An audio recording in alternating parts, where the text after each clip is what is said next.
But when Sobel's here, he too had a son. He made duck and went back in the pavilion.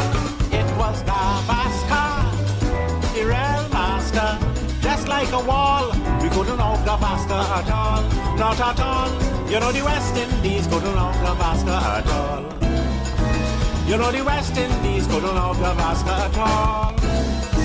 You know the West Indies couldn't out Gavaskar at all.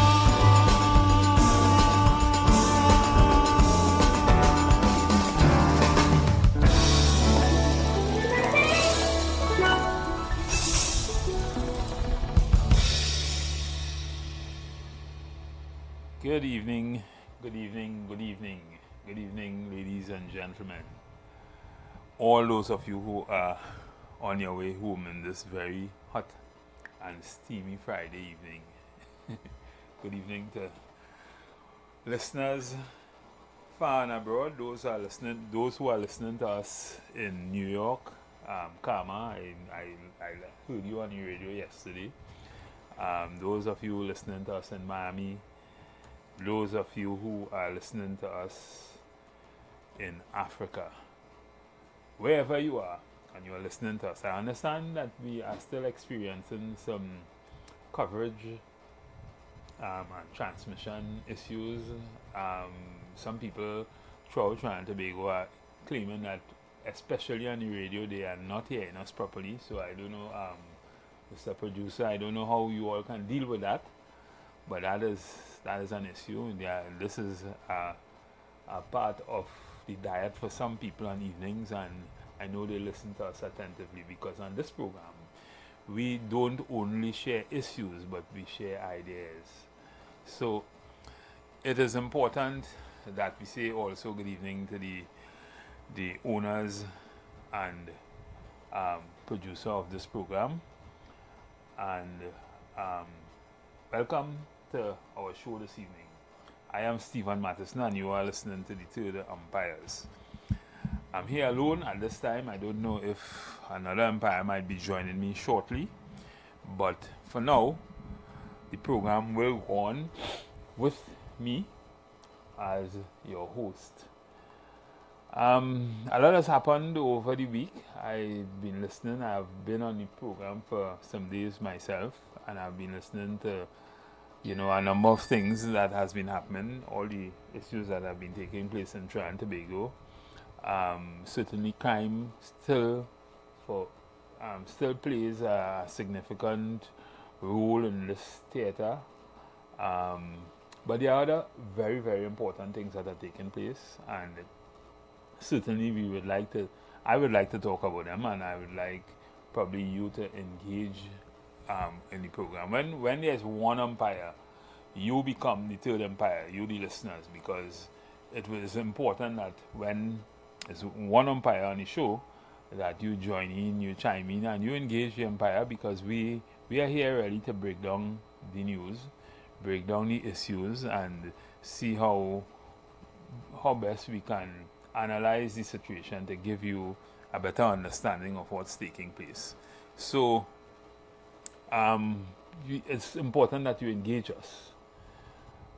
I wanted to talk a little bit about, certainly a lot is happening. A lot is happening as it relates to consequences coming out of what's happening in the Middle East, and opportunities. And one key opportunity is the revitalization of the refinery. And there are a lot of, from what my understanding from reading what the minister would have said, right? He said that there are a lot of interested parties involved or looking at the refinery at this time, and they are from all over the globe. They are from Asia, Africa, Europe, the US, and he also said that there are parties in the Caribbean who are also looking at the prospects of revitalizing the refinery. That, in my opinion, this refinery has been closed for quite some years now, and it just beat me why it was closed in the first place. But we have been talking so much. It's a very expensive thing to probably restart this refinery. I'm looking at just to do the feasibility study of doing so is costing some 50 million US dollars. That is almost $250 million TT dollars. Just to do a study to see whether or not the refinery is worthy of being opened, just to assess it. And I think it's a firm linked to an Italian company that is doing that has been given the contract to do so right now. So that being said, Trinidad and Tobago could certainly have been benefiting significantly at this time, in particular, from a revitalized refinery, or from a refinery that was not closed. We had a refinery that was doing a whole lot of things. I think it was a little, from what Selvon Mitchell usually says, it was a little city down there, and they were doing refining a lot of things, and a lot of different sub-refineries and that kind of thing was part of that whole system down there. So you had sulfur, you had all kind of different things. I went down there and I saw what's going on a couple of years ago, and I mean, it's amazing. But these are the things that, you know, sometimes saddens me and saddens those looking on and understanding where we are and the kind of revenue that was that has been lost from not having a refinery. Because while we may not have all the oil, we may not be able to produce all the oil to feed the refinery.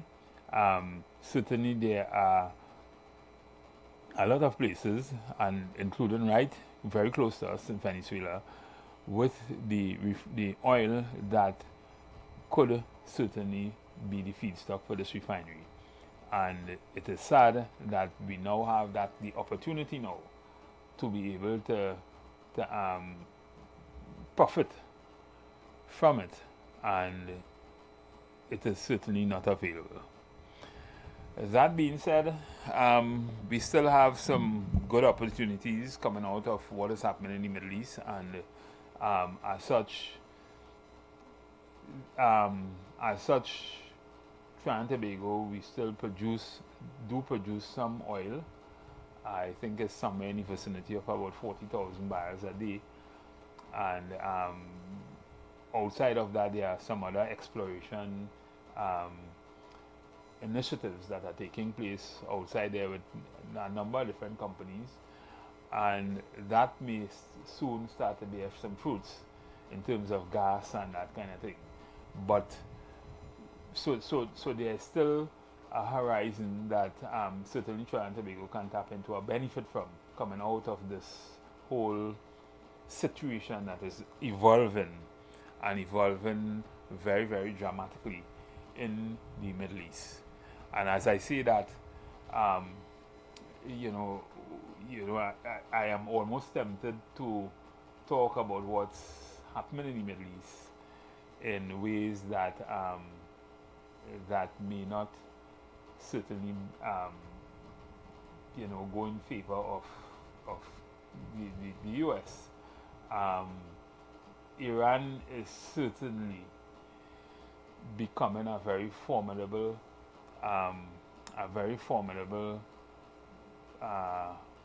opponent in this whole war that is taking place, and is doing a lot of damage in the Middle East that could possibly end in some serious shortage or some serious increase in the price of oil and other energy resources coming out of that area. Because as you know, more than 20% of the oil and shipping and global shipping and that kind of thing that goes on, that takes place, passes through the Strait of Hormuz. And that is the strait that Iran in this time seems to be in control of. And countries big countries with serious military, they are taking a hands-off approach to assisting the U.S. in trying to get that strait reopened. But more than that, the strait or the area, there's another area for which is usually used by other players in the oil. That is the strait that the Houthis, there's a very narrow area for which connects the Middle East with other parts of the world, like Asia and that kind of thing. And the Houthis are also creating some problems as it relates to bombing ships or in solidarity with what is happening in Iran, and that is also creating a problem. So the U.S. at this time is not rearming itself because they seem to have run out of arms, and they are seeking also to put troops on the ground in Iran. Although Donald Trump has said that that is not his intention. I mean, you can't barely believe what that man says. Everything he says, the opposite happens, or he does. They do the opposite. He and Israel seem to be playing some kind of tag team on Iran, but Iran is not. Iran is understanding the game and is not playing with them. So Iran is doing what they think they have to do. See, Iran position is not. Iran knows it can't win no war against America, but their position is trying to make it very expensive for America and the American interests in that area, and that they are doing just that. Right? One attempt to bomb a ship in the Strait of Hormuz will end in companies not wanting to insure anything going through there. So then it becomes very costly. And analysts are saying that the price of oil can raise to $250, $300 in some cases, if this continues for an inordinate length of time. And that, to a large extent, is going to create some problems. So all of that could also redound to some benefits for Trinidad and Tobago. With the small amount of oil we produce, we don't have any crisis down here anymore. We don't have any. We certainly do not have the same situation that exists in the Middle East anymore, and therefore we should be able to benefit in some way from what we are producing. Time will tell, and we will see how that goes. Certainly, the price of oil is escalating. There was some reduction in that escalation a few days ago, but it is on the way up again. So, all of that piece of geopolitics, of course, will undoubtedly affect Trinidad and Tobago, the Caribbean, and the Western Hemisphere in some way. Certainly, we have to also consider how we deal with the inflation that would naturally arise coming out of that situation, because it is not just oil, it is shipping, global shipping in general. And if you can't pass through that strait, for which 20% of global shipping passes through, and the other nations, bigger nations, hoard certain things, or they aren't able to continue with the commerce that is natural through that strait, then it would mean that things would become very expensive. As a matter of fact, insurance would become very expensive.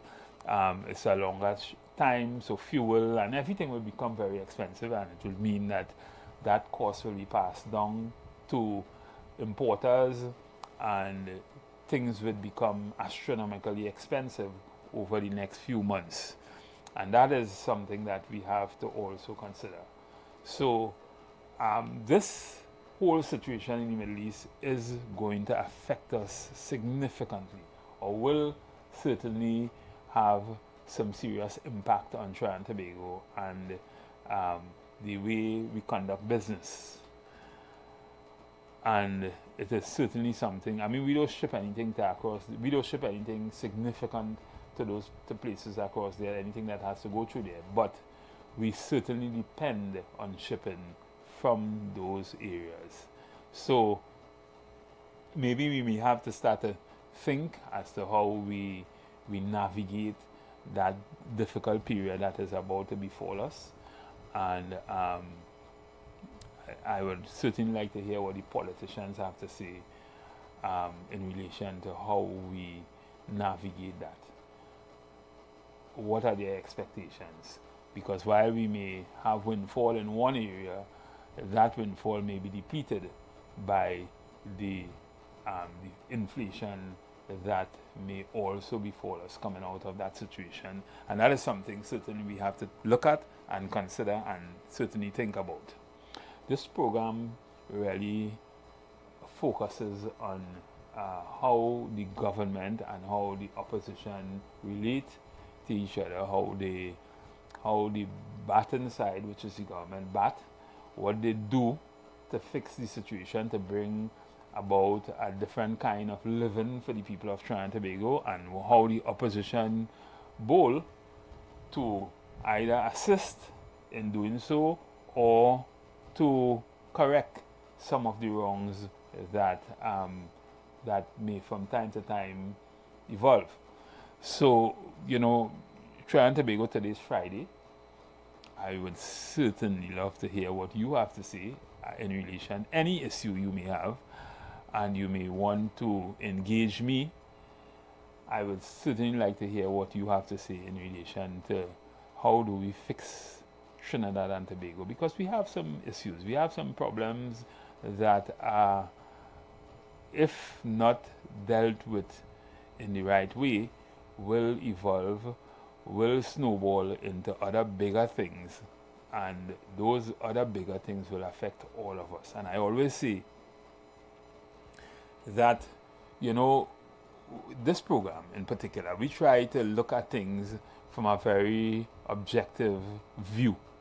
So this is not about PNM or UNC, red or yellow, that kind of thing. This is about looking at what's happening and trying to analyze it objectively.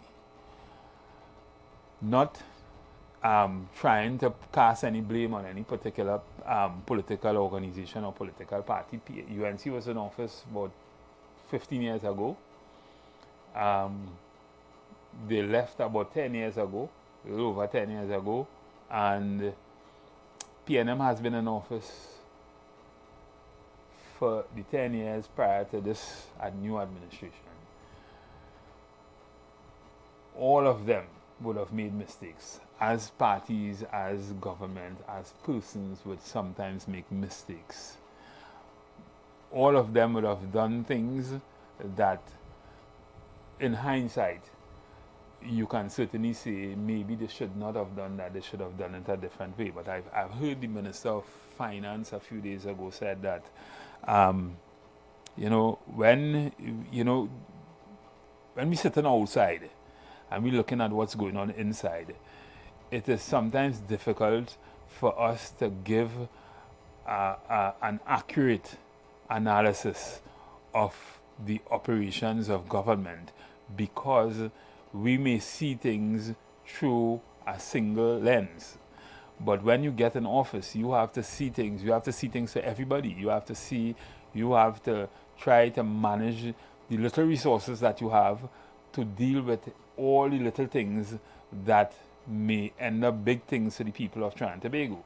So, and we don't print money per se like how the US print money could do certain things. We have to depend on trade, we have to depend on commerce, we have to depend on income and expenditure. And because of that, it becomes very difficult sometimes to run a government operation when you are in office. Good evening, caller. Good afternoon, Mr. Matheson. Good afternoon. How are you Good today? afternoon, Good afternoon. Mr. Matheson. I'm really saying, I don't want to accept that fact without adding some factors, which is that all the governments would have made some mistakes. I believe that in some cases or some instances, it's more than just mistakes, it's actual intentions that come to the forefront, and some people just label it as mistakes because there is not sufficient effort to get to the bottom of what might be mismanagement or mishandling of the nation's purse. Because nobody can explain to me how educated people end up in positions where they're renting a building or renting a building for an exorbitant sum of money when you're not doing any income producing activity on the building. On a state level, when the state have so much land and resources where they could build their own things and not pay these exorbitant rental fees year in, year out, over and over and over and over again, right? Some of the things they're calling mistakes, really to me is not mistakes, right? It just happened that it happened to get exposed, right? Telling people that you wouldn't qualify for some grant if you had $25,000 in savings and things. These things is not mistakes. I believe these are really the intentions of persons coming to the forefront. But apparently, we as a society not ready to accept things for what it is. We'll see it bright in the open in the daytime and then go and look for matches and torchlight and things to see if we could see what's going on in the darkness. But last but not least, before I go, you see the relationship with Trinidad and America.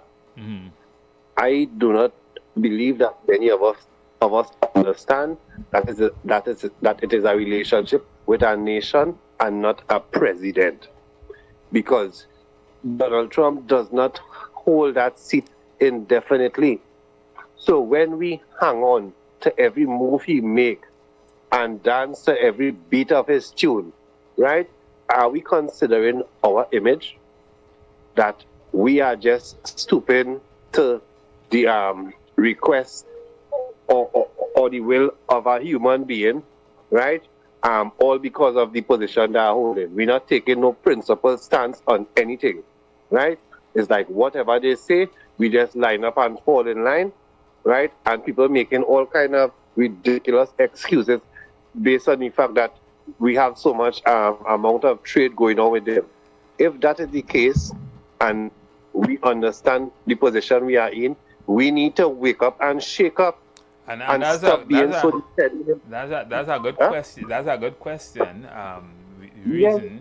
Because just saying that we are in this position and doing nothing about it and just continuously getting caught in that cycle where you're dependent on this person, so you're supporting every action that they take.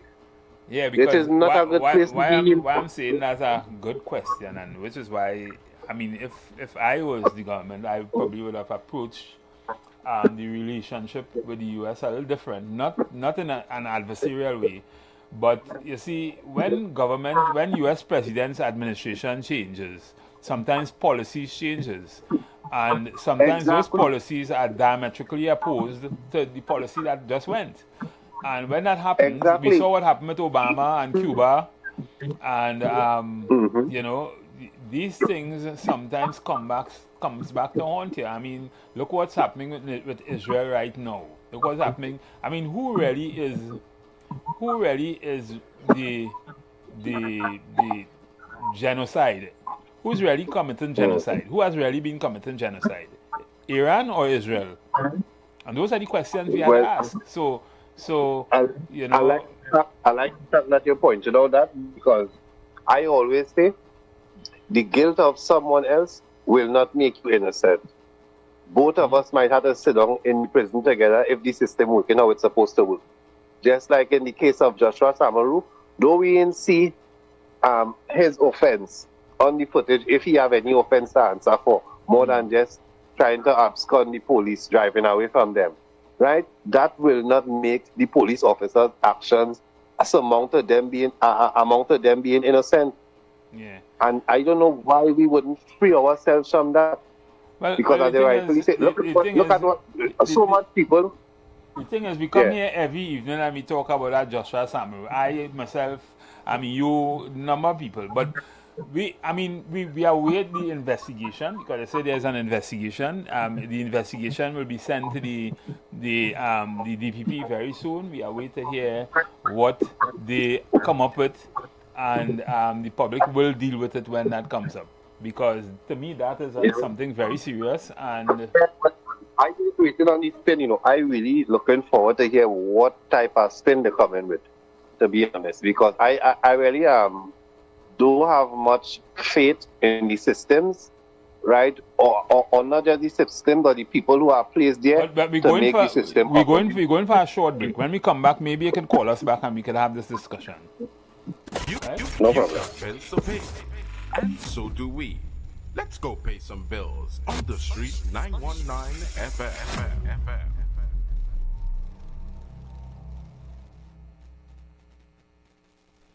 Come one, come all to a week fully loaded with Baptistness. It's guaranteed to be an epic experience. The National Congress of Incorporated Spiritual Baptist Organizations of Trinidad and Tobago presents our Diamond Jubilee 75th Anniversary Spiritual Baptist Liberation Week celebrations 2026 under the theme Let Freedom Reign. Thursday, 26 March 2026, the Spiritual Baptist Diaspora Service. One faith, many shores, bound by spirit, not by distance. This night seeks to blend the hearts, minds, and souls to this electrifying and magnificent splendor. Friday, 27 March 2026, Youths on a Mission. They are termed as the Generation of Promise, passing the mantle. Come out in your numbers and hear some energetic men and women of God expound the gospel of Jesus Christ. All nightly services start promptly at 6:30 p.m. at the Administrative Courtyard, Balmain, Vancouver, opposite the Atto Bolton Stadium. Don't miss out. All these events will be memorable and unforgettable. Happy Spiritual Baptist Shelter Liberation Week. Lent is here, and the castle is making fasting easy and tasty. Come enjoy any of our 5 delicious fish options, all made with a fresh catch, seasoned local style, and cooked to golden perfection. Try the fish meal. 2 slices of fish with a side. The fish combo. 2 slices of fish, 1 side, and a drink. Maybe the fish sandwich combo of 1 sandwich, a side, and a drink.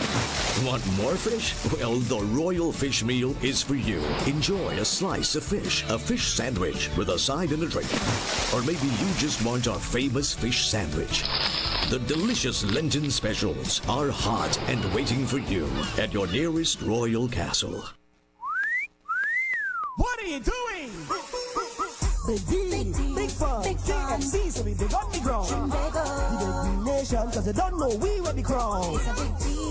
Say what you want, KFC, so we lead in front. We are big nation, TNT and KFC, one motion. Come to KFC, let we hold our vibe, and let we join together, because KFC is life. It's a big D.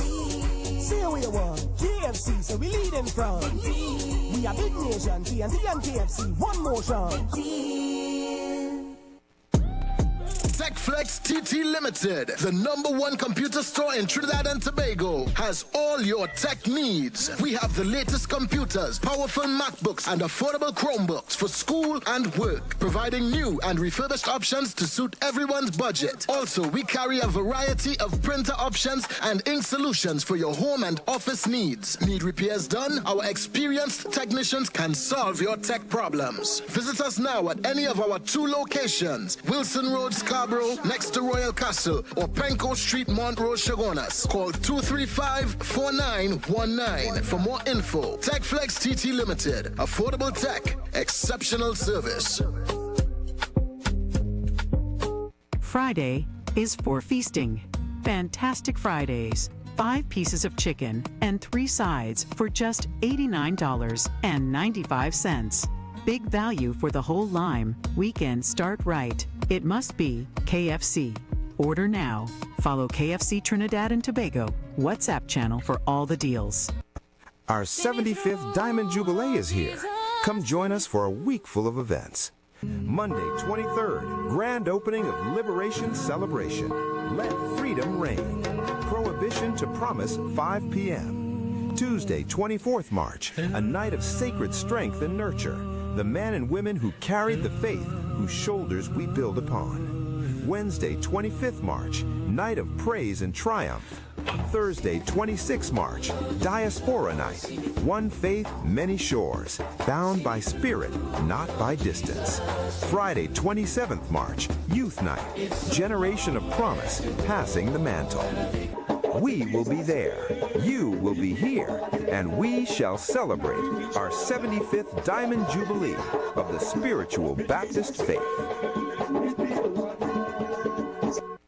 Jump into savings at Furniture Plus. Enjoy up to 40% off in-store and online. Find amazing deals on furniture, appliances, mattresses, and more. Plus extra discounts on credit plans and free gifts with select purchases. Save more at Furniture Plus today.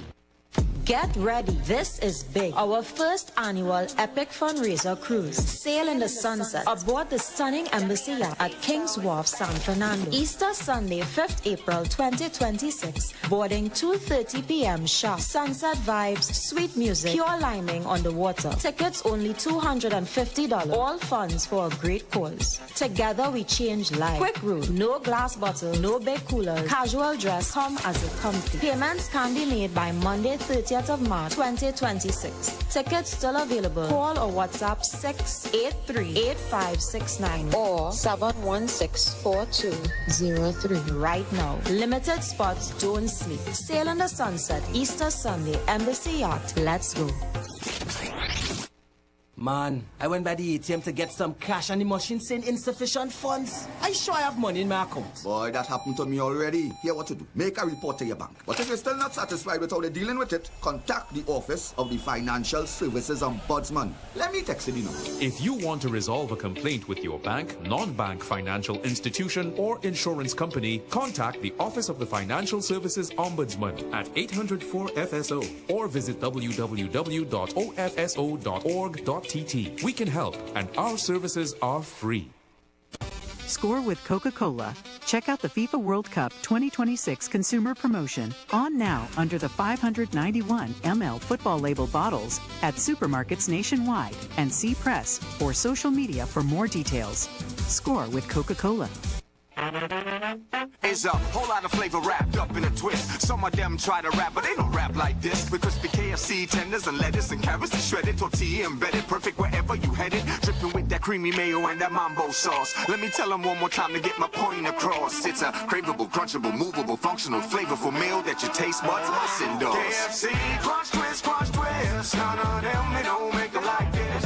Introducing KFC's Crunch Twist, a flavorful wrap with a delicious difference for just $29.95. KFC, it's finger-licking good. Go to FIFA World Cup 2026 with Coca-Cola. Just buy any Coca-Cola 591 ml with football labels. Uncap and submit your code via WhatsApp to 328-2878 for your chance to score with Coca-Cola. Share the live. Share the live. The Street 919 FM on Facebook and Instagram. Share the live. Iowa George on Instagram. Share the live. Iowa TV and Street TV on YouTube. Share the live. The Street 919 FM. Yes, listeners, I am back. And before we went for the break, we had a caller who was calling, or he's calling us back, and we were talking a little about.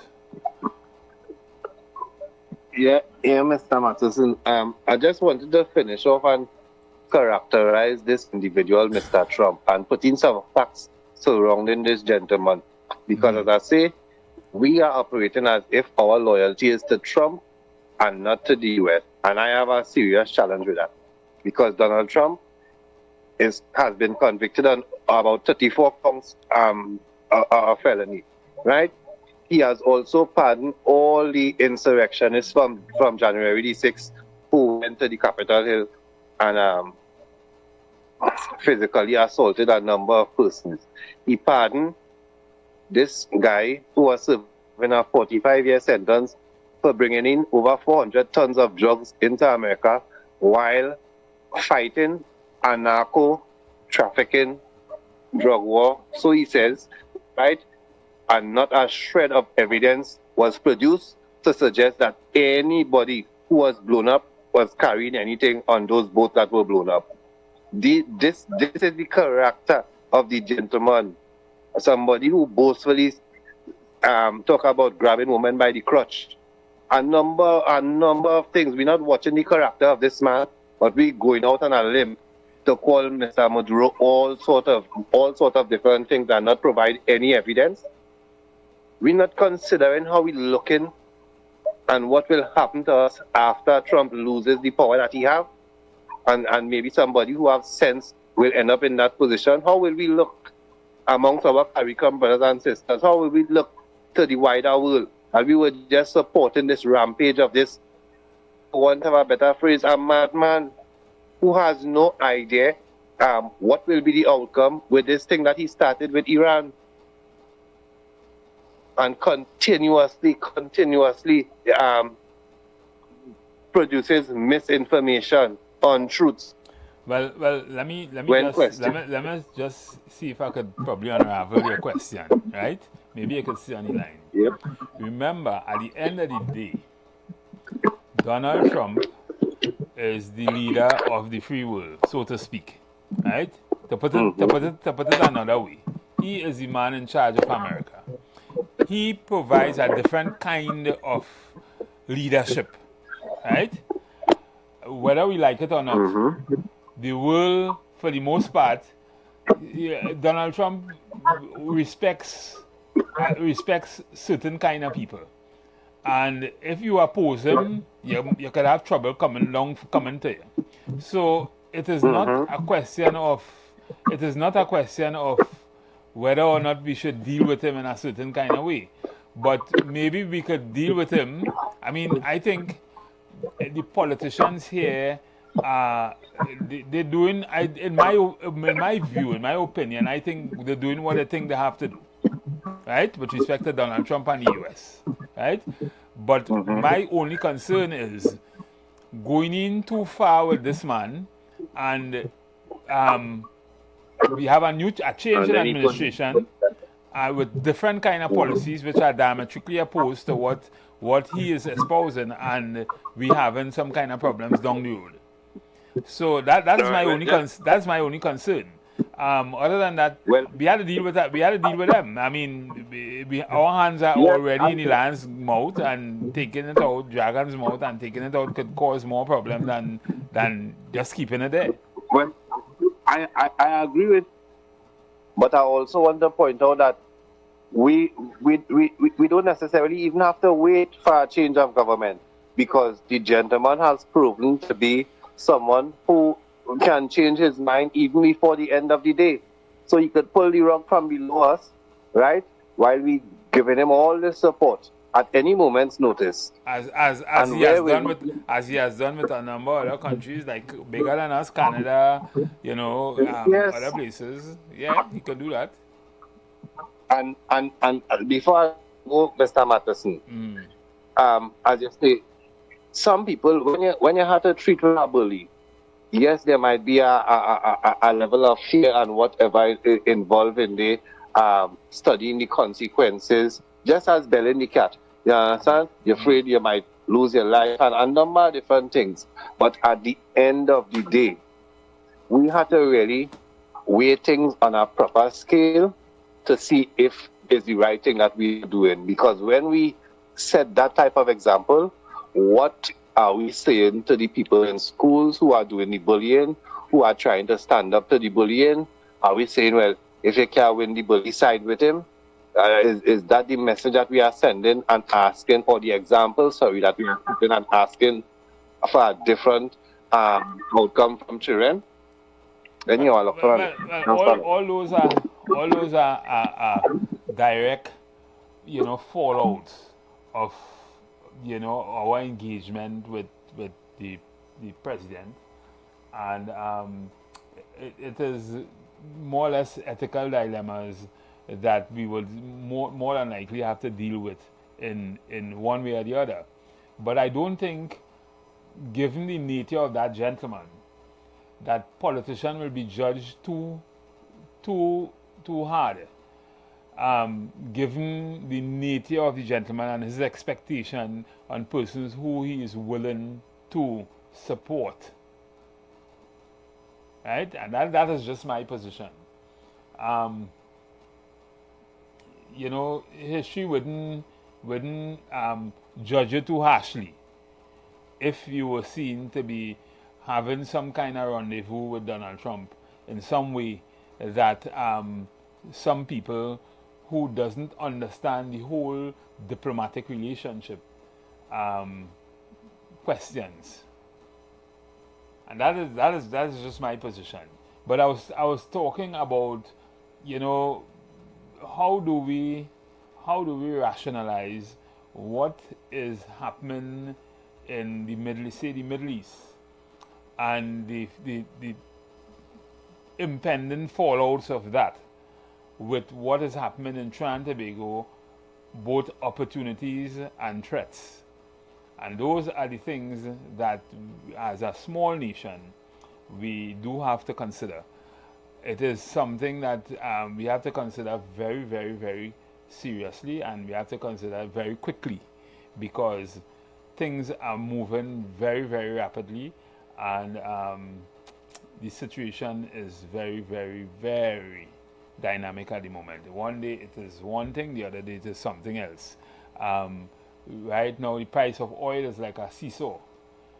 We don't know how long it will go on for. Iran seems to be able to defend itself to some extent, not not from the attack by air and that kind of thing, but to also exert some kind of pressure on the oppressors. I call them the oppressors because they would have attacked Iran. Iran, in my opinion, is a weaker nation, right?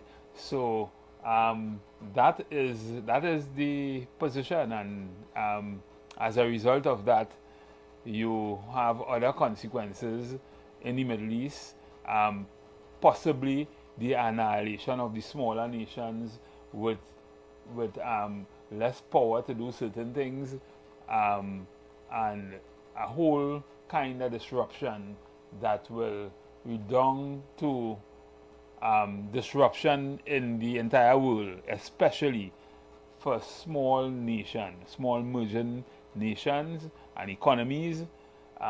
We could have some kind of problem, because we don't really, I mean, while we talk about per capita and per size of countries, population size, and countries in the Caribbean and that kind of thing, we do produce a lot. But on the global stage, we are not even a percentage of trade that goes on. We don't really produce anything. We don't really, if you compare it globally, we don't really innovate anything. I mean, we have some natural resources for which we are able to monetize through foreign companies and extract certain, key ingredients to do other things in other parts of the world. But outside of that, when you look at manufacturing, what do we manufacture in Trinidad except corn kernels and biscuits and all that kind of thing, and some other small items that are insignificant, in my opinion, to what exists throughout the world. I mean, it might be enough to assist in balancing the books in some ways in Trinidad and Tobago. But we need to move to the next level to do other things. I mean, you hear about the market share of, say, Sasha Cosmetics and that kind of thing. That's good.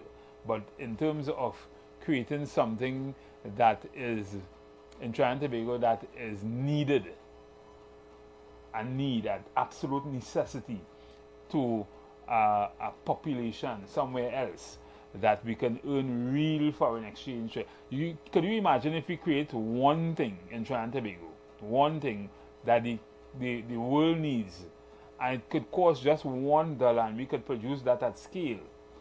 We could instantly become multi-billionaires, because China has about about China alone has 1.3 billion people. And if everybody in China wants what we producing, and we could produce it for $1, we become a billionaire. And we become billionaires, a $1 billion economy. And it's not just China, it's India, it's Asia, it's Africa, Brazil. I mean, it's wide. Which is why we have so many billionaires, because when Elon Musk and they produce something that just a small percentage of people could afford in the world, they are instant billionaires, because people are using their products, they are buying it, there's a demand for it, and therefore they will always be making money. In Trinidad and Tobago, we do not have that situation. There are a lot of, for what we produce, there are a lot of other products that can certainly compete with it. And therefore, there are new entrants in the market that sometimes could compete at scale, and we become obsolete very easily. I heard someone said that we still produce very quality goods as opposed to what is produced in, say, other parts of Latin America. Yeah, that might be good.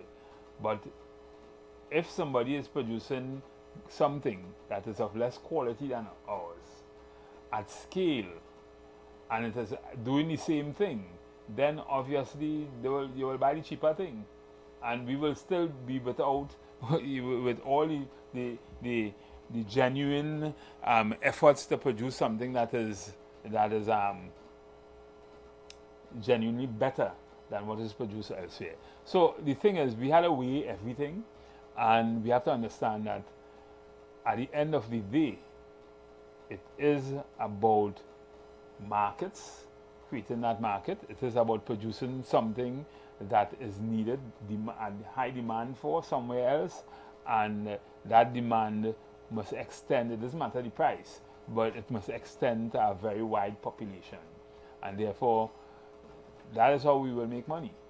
So, you know, we still jumping up and fighting up about things that, and we're not producing anything. We're not innovating.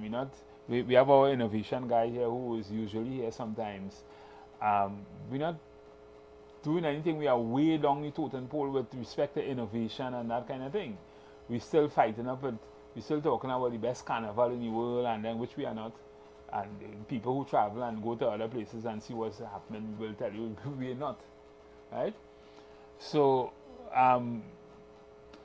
ladies and gentlemen, we have to start to think. As I say all the time, we have a lot of, we talk about education in Trinidad and Tobago. Education is we say it's free, but it's not really free, but it's accessible. And that isn't helping us, certainly. That certainly is not. That too is configured wrong. And what we end up with is a lot of people with certificates who come out looking for jobs, not come out looking to create something to earn income for the country, but come out looking for jobs, right? People who come out looking to satisfy the factory, to be a cog, as opposed to come out looking to create something to change the value and the lives of Trinidad and Tobago. And that is what we want. We don't necessarily, so education must mean something to us. Education must be able to produce not educated people, but intelligent people. People who can think, people who can move to the next level, who can move us to the next level, the next place. And that is what certainly that we want. And we see it all the time. We see it in government. We see it in state-owned enterprises in particular, more than the private sector, because the private sector looking for the brightest and the best, and they looking for the pound of flesh. They want, when they hire you and you say you can do something, you should be able to do it. It doesn't necessarily exist or operate the same way in the public sector.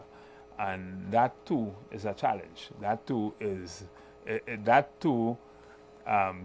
is more or less indicative of what our expectations are with respect to our education system. So I say all the time that planning is key. Planning is key. Every time I get the opportunity, I say that maybe we should have probably a national developmental plan in Trinidad and Tobago that says where we should be and where we should be in the next 10 years, where we want to be, and that is legislated. It doesn't matter who comes into office.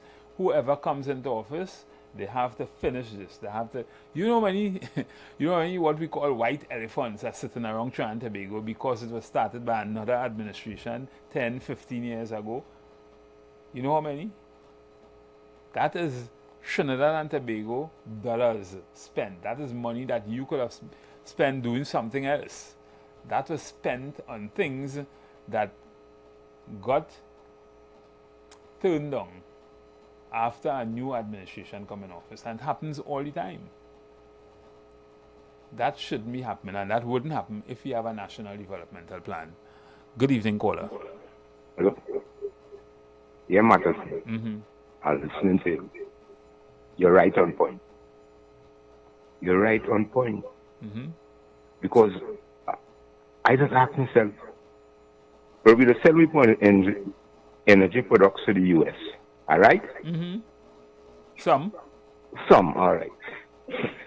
But I listened to the SWAT thing yesterday. They had something with the business, TTM, I think it was. Yeah, I was in that. I was there. And he was saying, because the question was asked, with what going on in CARICOM, if the blank we, and he talking about looking elsewhere for new markets. And my question was watching him. To sell what? What are we going to sell to the new markets outside of CARICOM? If you understand what I'm saying? What it is we going to sell, what we producing that the world need. Okay, we have fertilizers and things, right? We know that. We just got a little blind with that. What else? That's the question. No laugh. That's the question. You heard me say it. We need to. That is why I tell you. I say you're on point. What else? We need to start to innovate. We need to start. And that is why you see. That's why you see. The little CARICOM market here that does take our goods. We had to try to hold on to that. Correct. If them people and them decide here what happen, all you. No, I talking like a layman, me went to university and thing, I'm talking like a layman. If them decide here what happen, well, they want to get trouble and this and that. We really buy nothing from all them. Where we going? You see, once there are new entrants, once there are other competitive elements around, once there are substitutes to what you could produce, then you don't have the benefit of saying, no, I'm not doing it. You have to fight for that. You have to fight for that space. This is that's what I'm saying. Our manufacturers associations, what does we really produce that even the region can do without? What? Maybe Bermuda's biscuit or maybe Boy, something. China produce the whole place with biscuit for whole Christmas. Like you see. Or corn curls, or I don't know. Corn what? Or corn curls. I don't know. I want to know. Or mattress or something. Yeah, what happened? I used to work in a plastic factory, right? And we used to make light duty for operators for KFC and things.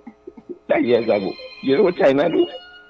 Then send down about 100 containers all over the Caribbean, selling for a cent for one. You're laughing? Yes. But I'm telling you. What I'm saying is, with the little CARICOM market, that I'm not saying we're not trying to be innovative and sell on the outside. I agree with that. But my problem is selling what? I hear it all the time. I hear the Minister of Trade. He has successful business, Sasha. You understand? But this is a bigger picture here. That might be good for he and Sasha. This is a country. You understand? And what you were saying earlier, you see that war? We really ain't get the real trickle-down effect from that yet. No, we haven't. we still running on gas and fumes from before. Boy, we ain't get no trickle-down effect. We still running on the fumes from before, but it will run out. This is a serious affair, you know. And I will tell you this, Iran like that by business, you know. Who get affected, you know. Yeah. Correct. Yeah, so I agree with, but for once, we agree, right? Well, I'm happy to hear that. And this is what this program is about. This program... No, well, you know me, you know, sometimes we just cross up, agree with right? everything all the time. No, but you're on point. Yeah. And we need innovation, we need, you understand? We can study red and yellow and things. This is a different business here. I say that all the time. This is a different story. We have to move away from that red and yellow concept. Yeah. we had to start to think about Trinidad and Tobago all the time. I tell you, survival. And here what happening? We intend to hop on the survival boat and then move out. Exactly. Later. Yes. So thank you. Yeah. So I mean, and the caller is correct. We have to start to understand the position that we are in, where we are. We are a dot. We are very small compared to others, and we certainly have a lot to consider. Good evening, caller. Yeah, good evening, Mr. Madison. With all that is happening in the Middle East, I trust that the powers that be, they have already drawn up contingency plan. Well, I hope so. I haven't heard of it, but I hope so.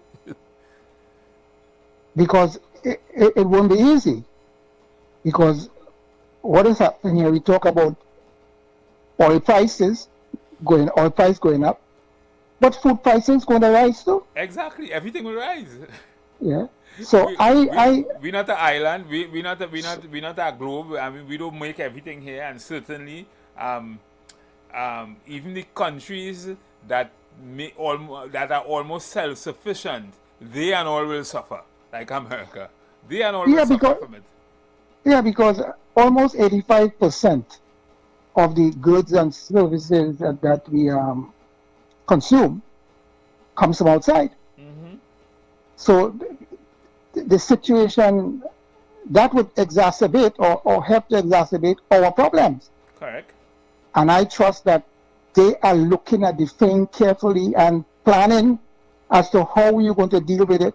The question of accessing food and all these different things, because as you rightly said, the crisis seems to be escalating. It is escalating. It is escalating. Yeah, so I hope that they have their hands on the pulse and doing everything to deal with whatever problems emerge, or problems emerge out of what is happening in the Middle East there. And situations will emerge. As I was saying that, we pride ourselves in being an oil-producing nation, albeit a very small oil-producing nation. We are producing somewhere in the vicinity of about 40,000 barrels a day, which is minuscule, which is what one country might be about a third of what one big country might take.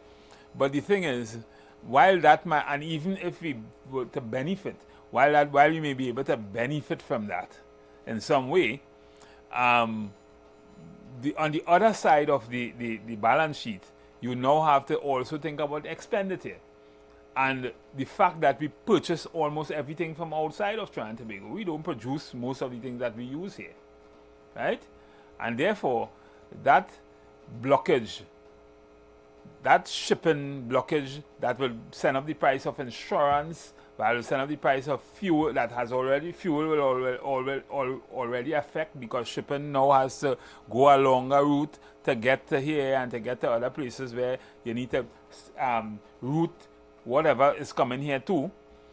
The logistics are different, and therefore we would be the world will be faced with a different problem in terms of inflation. Yeah, you see what has happened is not just the conflict there, the war itself, and the question of ships accessing the oil through the Strait of Hormuz, and not being able to access that strait, and which would make it would generally cause the increase or the increases in the price of oil and whatnot.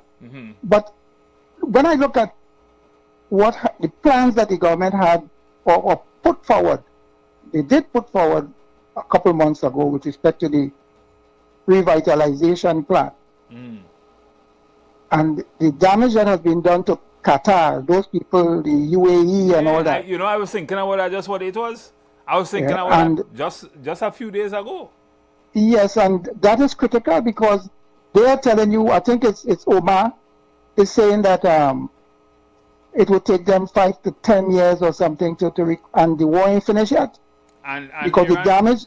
And Iran still has a big arsenal, it appears, that is saying that if America attacks their power plant and nuclear facilities and things, they will destabilize the Middle East in ways that they will not be able to recover.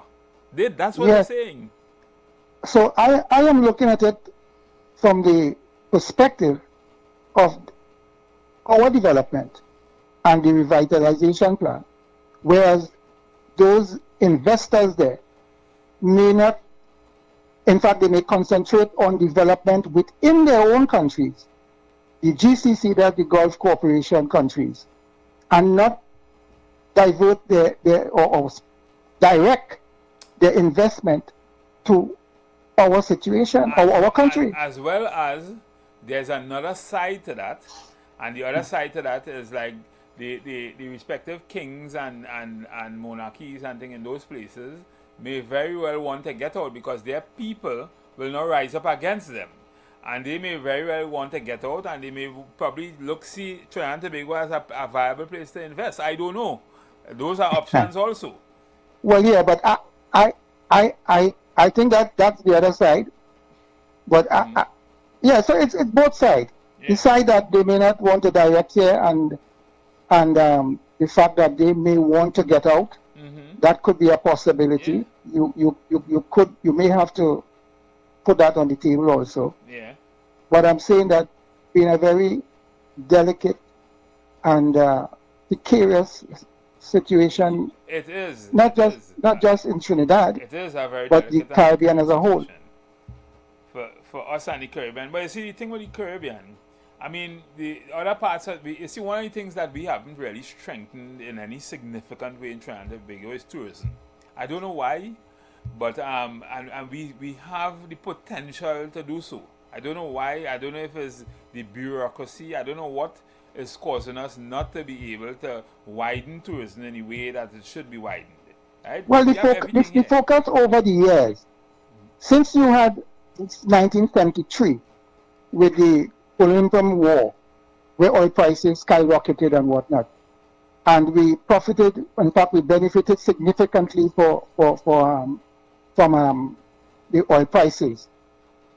We abandoned everything else: agriculture, tourism, everything. That's one of the symptoms of the Dutch disease.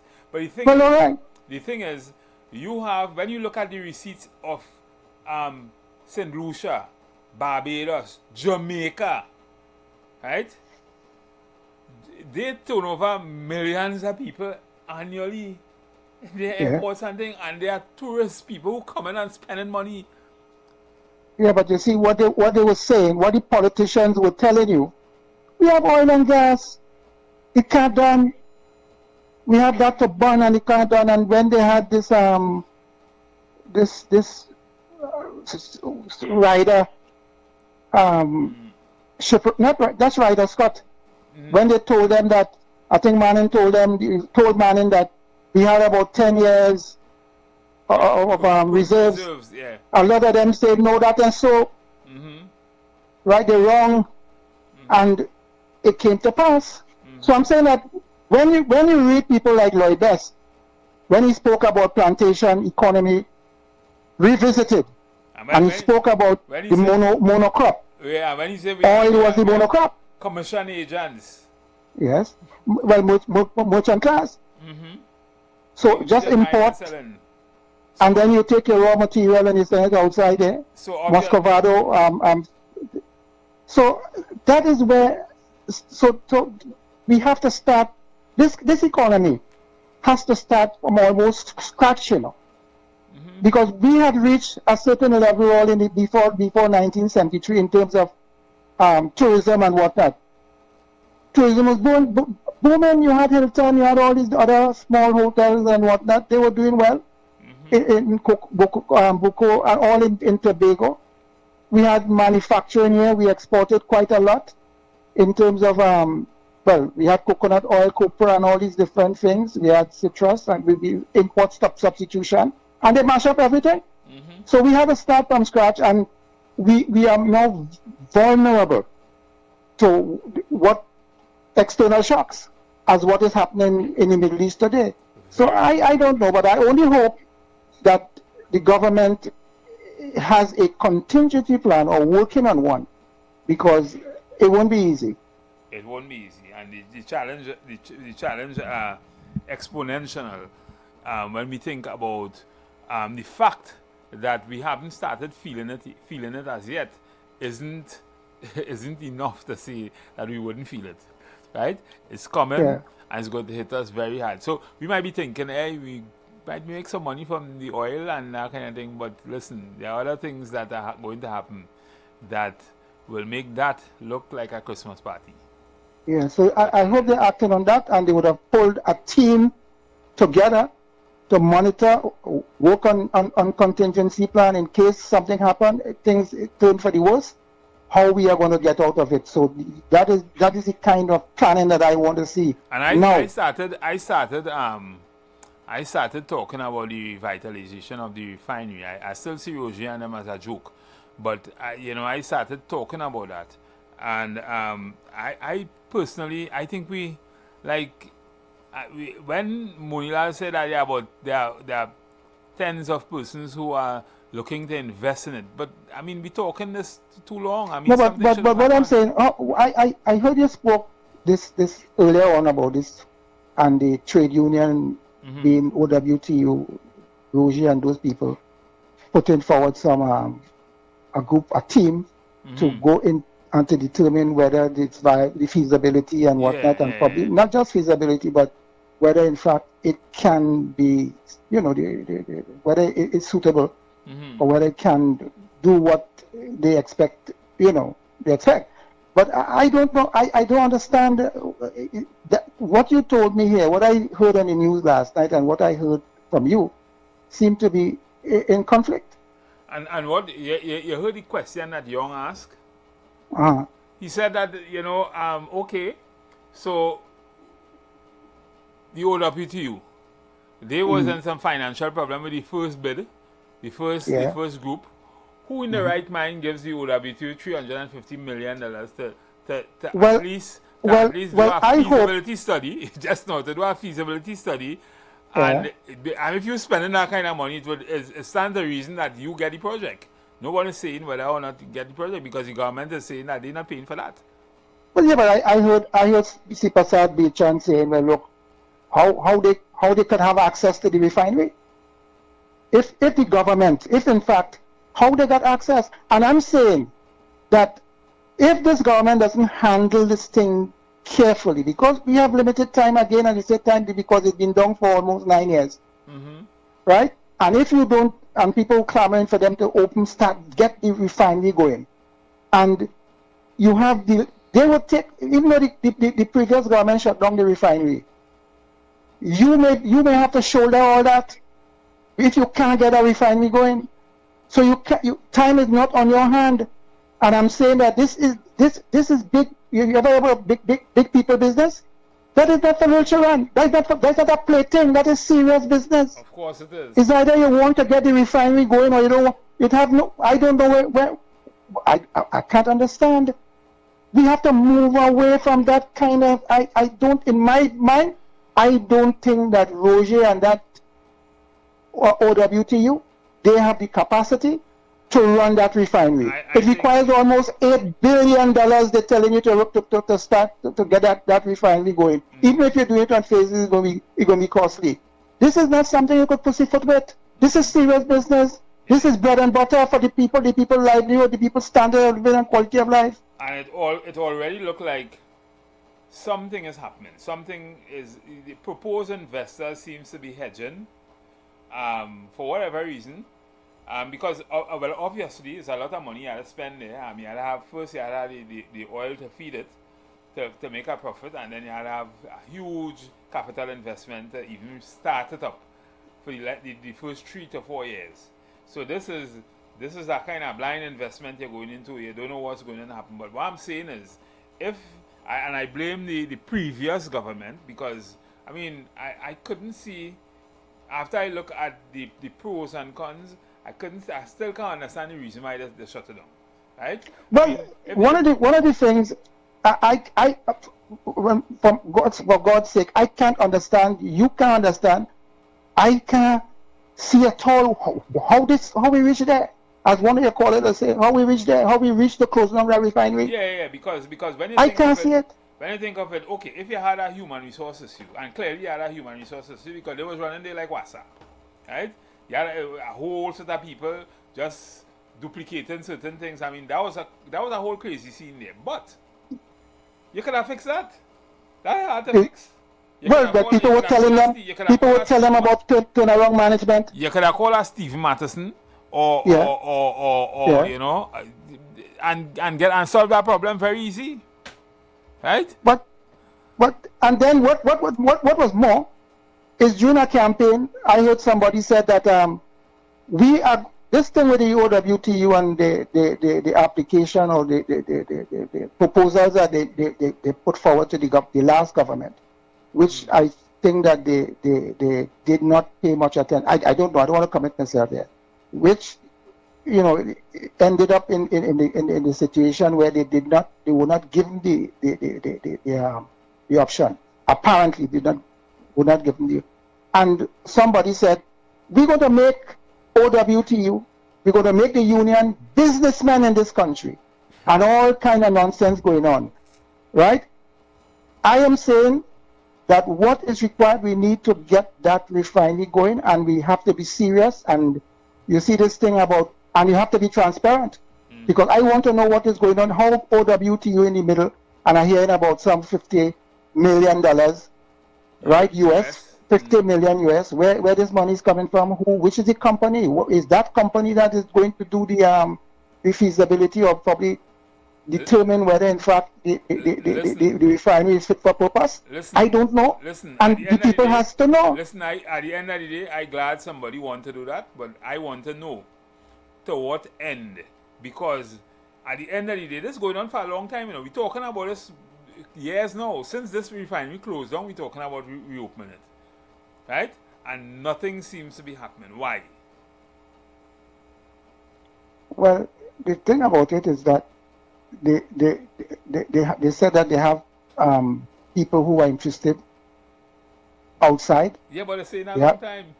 Yeah, but they need to move. They need to move forward. It's not what you say, it's what you do. And what they seem to be doing now is that I seen OWTU patrolling the place, and they're going to do some technical study to determine whether so in fact. Is it that, I mean, the government is saying that, is it that they and their people got through? Because this is a French-linked firm. We had no, they say Italian. Is that Italian? Sorry, an Italian-linked firm, but we had the Africans. We were having a rendezvous with the Africans and the Exim Bank and all of that. We had other persons who were thinking about it. What's the problem? What happened? Well, this is it. Yeah, the question is communication. You have to communicate with the people, boy. You have to let the people know what's going on. The refinery doesn't belong to any group of people. It's the people, and that's one of the problems that governments make. You don't keep the people. You're not open. You're not transparent. You're not communicating with the people as to what is the, and therefore you open the way for all kind of mischief, all kind of propaganda, all kind of allegation, and we flood the country with all kind of things because people don't know. And you have to liaise with them. You have to tell the people what's going on, because I don't think OWTU could just bring a company and walk into the refinery. I don't think so. So let the people know what is taking place, what are the plans, what action you have taken. Don't about this secrecy thing. I will continue to say in Trinidad and Tobago that I will continue to say in Trinidad and Tobago that we not operating like thinking people. We're not planning. We're not using data. We're not using the data to do what we should do with it, or what could be done with it. Because for everything that we talk about here, or everything that we talk about as challenges and things we need to fix in Trinidad and Tobago, we could solve it with data and planning, right? And down the road, solving the problem. Because I mean you don't have to go far. You could just take that playbook from say Singapore or China or any one of those European countries that move from zero to hero by first planning out, not for 5 years, not for a term in office, but for a generation. Yeah, we got to get serious in this and working towards that. We got to get serious, and as you rightly said, we have to be, update the way we do things, we do business in this country here, because that doesn't reflect any sort of maturity in terms of, business, in terms of development and whatnot. And as you say, a development plan, but I ain't coming nowhere in this point. And it's sad we talk about, we seem to be going around in a circle with everything. So that's something like crime.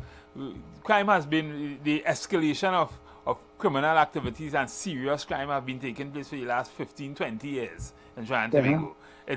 It is increasing astronomically now, because at one time we had stuck on the 300 and something mark. Now it's we on the 500 and 600 people being murdered every year, and we're spending billions of dollars every year on crime fighting. It seems to be going into recurrent expenditure, paying salaries and that kind of thing. So we just having larger government structures, and we still not solving the problems that we need to solve with everything. Yeah.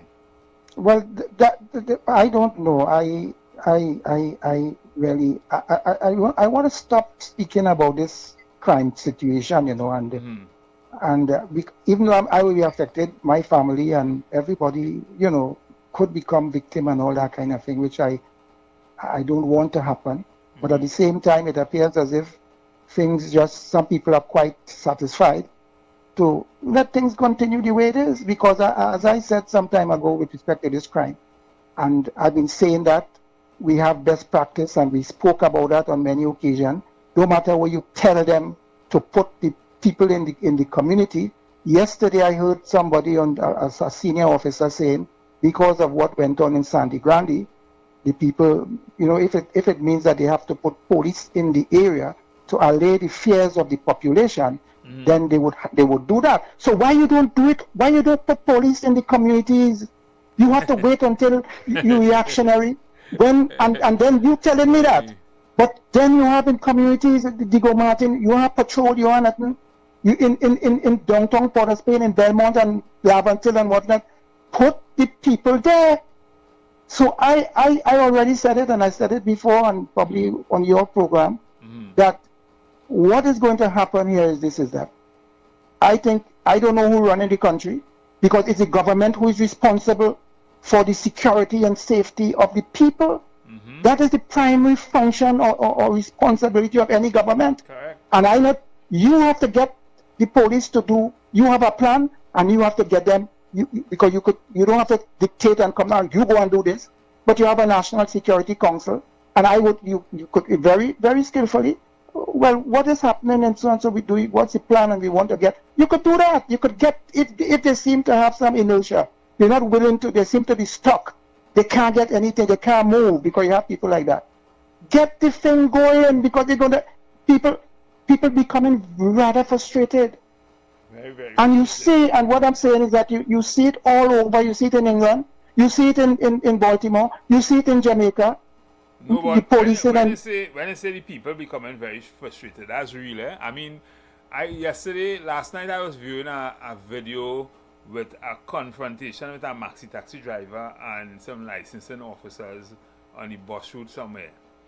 And, you know, it reminds me of a question that was asked in a joint select by, I think it was David Lee. Why are we frustrating the public with all these things that you could do through digital systems and that kind of thing? And when I saw what happened with that particular gentleman, that maxi taxi driver, I mean, I don't have any brief for them because sometimes I feel they're just hustlers and they hustle wrong, they fight each other and that kind of thing. But when you look at what's happening on the road with these licensing officers and police and all that kind of thing, sometimes I think them could be doing something else, more productive. Well, yeah, better use of your better use of human resource. Human resources. And the police and because you're frustrating the public. Yeah. You see, you don't focus too much on those minor, even though some people tell you that you have to do small things that lead to big things. But you got in the bus route, to see who driving on the bus route. You have things for that. You have more serious issues to deal with, murders, home invasion, right? When you divert all these resources, those resources to things that are least what does it say? You're wasting time. You're putting no money in the state in the state coffers by what you're doing. You're wasting time. You're frustrating the public. Yeah. So I don't know, but I want to stop making comments on those things because I think people speak. I might have spoken too much on that, and I'm not, because I drew the reference sometime, I think yesterday, with respect to Basde Pandey. When Basde Pandey came in there, he had a crime situation. It was the numbers were small, but it was notwithstanding.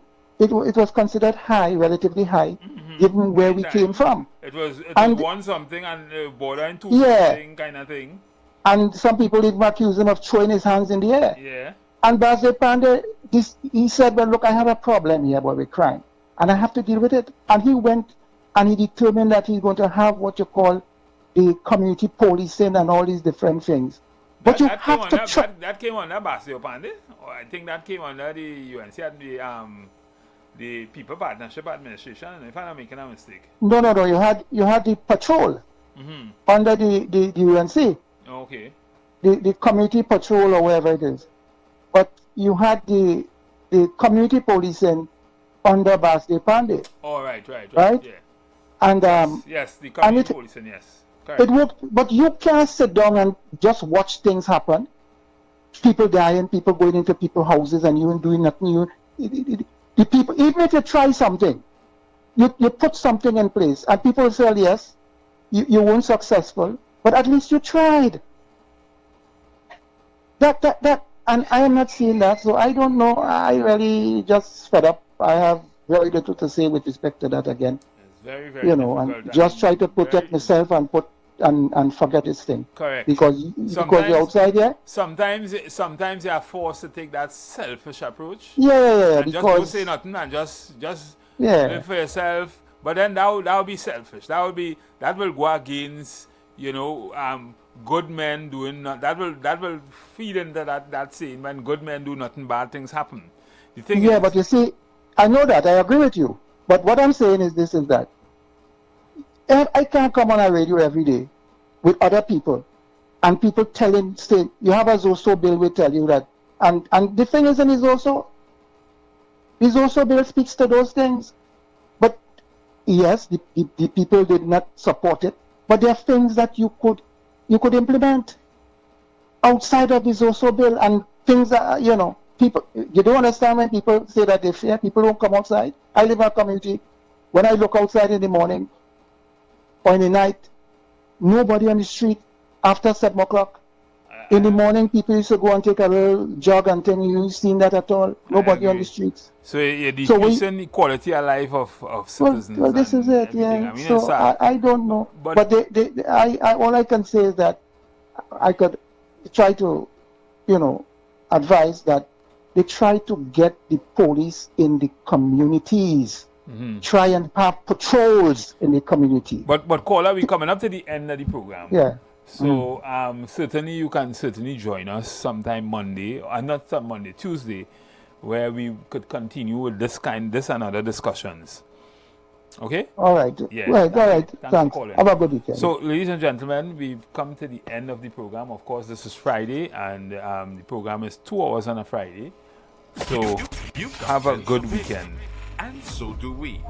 Let's go pay some bills on the street 919 FM.